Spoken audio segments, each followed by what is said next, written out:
Good morning, dear children. This is Parth, your English teacher. And today, because for the last so many days we have stopped our video session, but right now we have resumed our video session. And today we are going with our English literature, chapter number 4, the Luncheon. L-U-N, I have written here, chapter number 4, the Luncheon. The pronunciation of L-U-N-C-H-E-O-N is Luncheon. Luncheon means it is a little bit different from lunch, because lunch, it means the midday meal, whereas luncheon means, for example, I will give you a sentence here. The director of the company gave a luncheon to all his senior officers. That is, it is conducted in an year only, not daily. But whereas lunch, we used to have our lunch in a restaurant. It's restaurant, not restaurant. The pronunciation of the T is pressed, it's silent. So never use the word, the pronunciation of T, never press the T, it is very silent. So it is restaurant, not restaurant. Okay. Now, let's say about the poet in a very brief, because we are having very less time. So we will be going with the summary as well as the poet in a very short or in a very brief way. Now, about the writer or the narrator of the story, Somerset Maugham, he was a very poor, he was living in Paris, he was staying in a small house or in a small apartment, and he was having a less earning to go body and soul together. So body and soul together means to live his livelihood. Jitna kamaya, utna kharch kiya. Okay, whatever you earn, you are spending for your expenditure, that is body and soul all together, right? Now, he was staying in the Paris, as I told you, he was staying in a small house or a small apartment. Once he got a letter from a lady appreciating him, because once what he did, he wrote a book, and fortunately that book was read by a woman, and that woman just had a correspondence with the narrator and requested him that she wants to meet him personally, and she is coming to Paris because she is going somewhere else, but she will be coming via Paris, and on Thursday at 12:30 she is free and she is capable or able to meet the narrator on that particular Thursday sharp at 12:30 at Fayette Restaurant. And Fayette Restaurant, it was a very expensive restaurant. Anyway, this is the summary of the story which is beginning. Anyhow, I will define it in a little bit more way, but now we are going to the narrator. Now, narrator was a very popular, English playwright. Not only that, he was a narrator, he was a short story writer also. So he was very famous, and he became very rich because of his writing.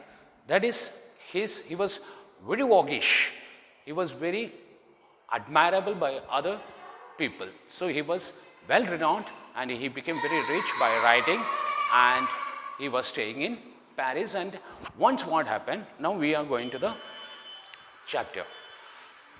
So once what happened, the narrator wrote a book, and fortunately that book was read by a woman, and the woman, as I told you, the woman wrote a letter and appreciated the writer for his capability of writing or the potentiality of the writing, and she requested the narrator that she wants to meet the narrator personally, and on the coming Thursday she was going somewhere else, but on the way via Paris she will be going to that place. So she requested the narrator that she wants to meet the narrator on that particular Thursday at sharp at 12:30 p.m.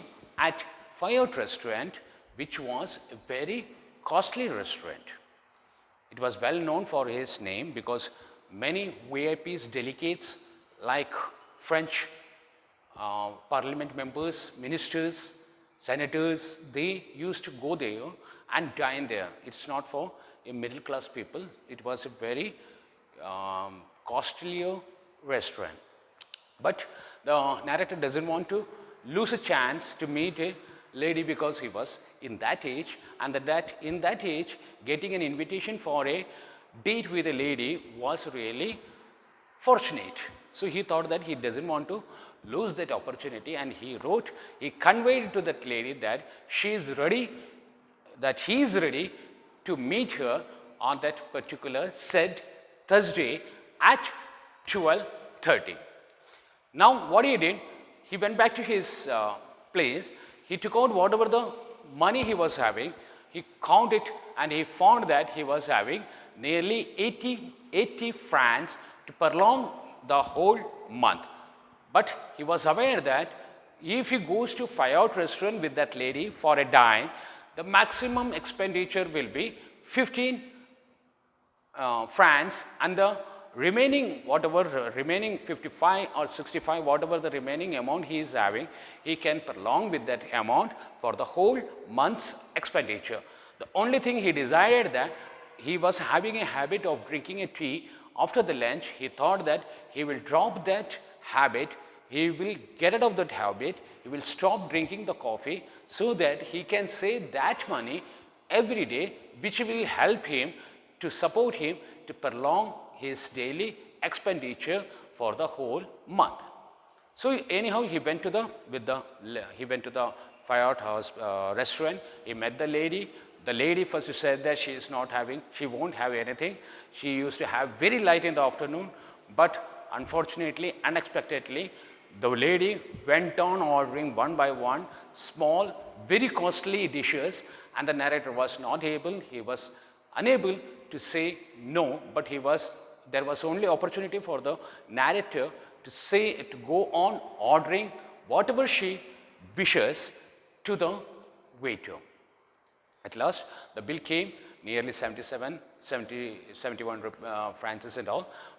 And at last, the ending of the story or the summary is that after having all the food and everything, enjoying the diet with the narrator, the lady went out of the restaurant, got a cab, went out, and saying goodbye to the narrator, she packed off. The result of that,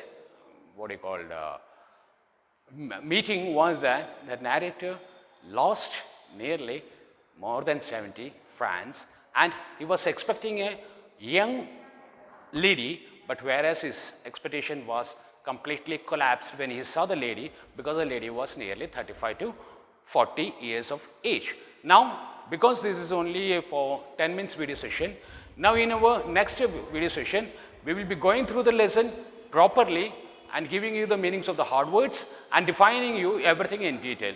Hope this small video session will help you to understand the chapter in a bit or in a proper, clearly manner. Thank you, dear children. Have a beautiful day. Be home, be safe, and have all the best for your present and future life. Thank you, dear. Ma'am.